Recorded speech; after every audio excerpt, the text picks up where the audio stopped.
Hi hello friends, ఎంతో రుచికరమైన చేపల పులుసు ఎలా చేసుకోవాలో చూద్దాం. ఈ చేపల పులుసు పాతకాలపు నాటి చేపల పులుసు. ఒక నిమ్మకాయ సైజ్ అంతా చింతపండు నానబెట్టుకోవాలి. అల్లం, వెల్లుల్లి, జీలకర్ర, ధనియాలు పేస్ట్ చేసుకోవాలి. 4 చీల్చిన పచ్చిమిరపకాయలు వేసుకోవాలి. ఒక ఉల్లిపాయ, ఒక టమాటా ఇలా ఫైన్ పేస్ట్లా చేసుకోవాలి. శుభ్రం చేసుకున్న చేప ముక్కల్లో ఈ పేస్ట్ని వేసేసుకోవాలి. ఇందాక చూపించిన పచ్చిమిరపకాయలు 4-5 వేసుకోవాలి. అల్లం, వెల్లుల్లి, జీలకర్ర, ధనియాలు పేస్ట్ వేసుకోవాలి.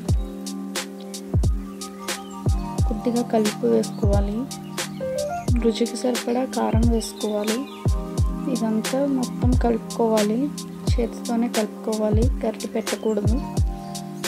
ఇలా కలిపిన తర్వాత ఇందాక నానబెట్టుకున్న చింతపండుని గట్టిగా నలుపుకొని వేసుకోవాలి. నేను అదే గిన్నెలో మళ్ళీ పిండుకుని వేసుకుంటున్నాను.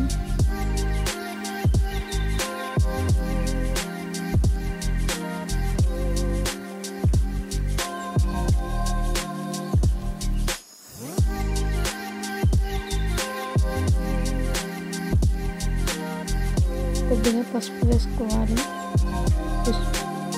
నూనె 2 గరిటెలు వేసుకోవాలి. దీన్ని మొత్తాన్ని కలబెట్టినట్టు ఇలా కదుపుకోవాలి. స్టవ్ ఆన్ చేసుకుని చేపల కూర దాకిన పెట్టుకోవాలి. మూత పెట్టేసుకుని ఒక 15 నిమిషాలు కుక్ చేసుకోవాలి. మధ్యలో తీసుకుని సాల్ట్ కట్ట అడ్జస్ట్ చేసుకోవాలి. వీడియోలో చూపిస్తున్న విధంగా కలుపుకోవాలి.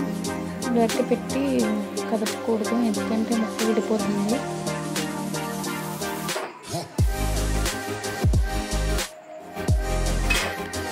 అంతే, ఎంతో రుచికరమైన చేపల పులుసు రెడీ. లాస్ట్లో కొద్దిగా కొత్తిమీర వేసుకుని సర్వ్ చేసుకుంటే సూపర్.